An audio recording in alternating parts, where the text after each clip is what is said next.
जय श्री हरि। आप सभी भक्तों का स्वागत है। आज हम सब सुनेंगे भाद्रपद मास के शुक्ल पक्ष की परिवर्तनी एकादशी की कथा।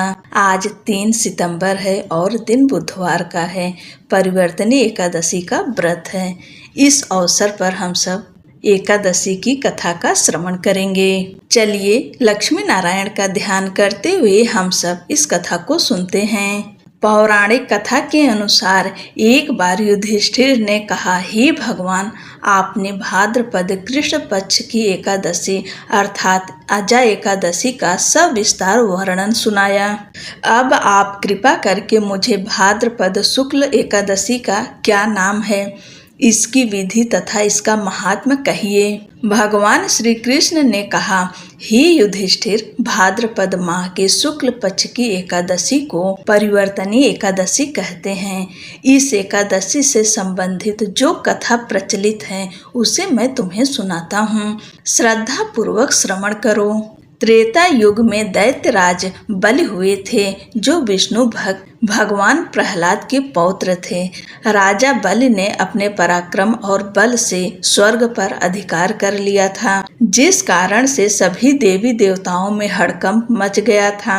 तब राजा बलि से रक्षा के लिए सभी देवता भगवान विष्णु की शरण में गए। भगवान विष्णु ने सभी देवी देवताओं की रक्षा का वचन देते हुए कहा कि मैं देव माता अदिति के यहाँ वामन देव के रूप में जन्म लूंगा। एक बार की बात है, राजा बलि नर्मदा नदी के किनारे यज्ञ कर रहे थे।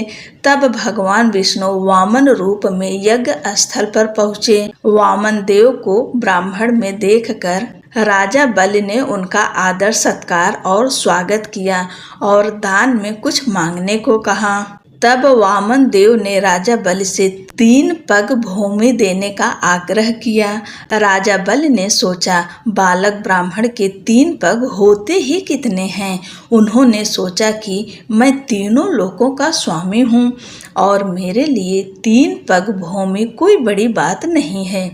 लेकिन यज्ञ स्थल पर दैत्यों के गुरु शुक्राचार्य भी मौजूद थे। वे वामन देव के रूप को जान चुके थे कि ये भगवान विष्णु ब्राह्मण के वेश में आए हैं। दैत्य गुरु शुक्राचार्य राजा बलि को ऐसा वचन देने से मना कर रहे थे, लेकिन गुरु की सलाह को नजरअंदाज करते हुए राजा बलि ने वामन देव को 3 पग भूमि देने का वचन दे दिया। उसके बाद भगवान विष्णु जी अर्थात वामन भगवान ने अपना पहला पैर उठाया और अपना विशाल रूप धारण किया। पहला पैर में धरती लोक और पाताल लोक को नाप लिया, जिसके बाद दूसरे पैर में स्वर्ग लोक, ब्रह्म लोक आदि नाप लिया। उसके बाद वामन भगवान ने कहा कि राजन, अब इस पूरी सृष्टि पर कुछ भी शेष नहीं रहा। मैं 2 पग में पूरी सृष्टि को नाप लिया। अब तुम बताओ, वचन के अनुसार तीसरा पग कहाँ पर रखें, जिससे मेरा वचन पूरा हो सके।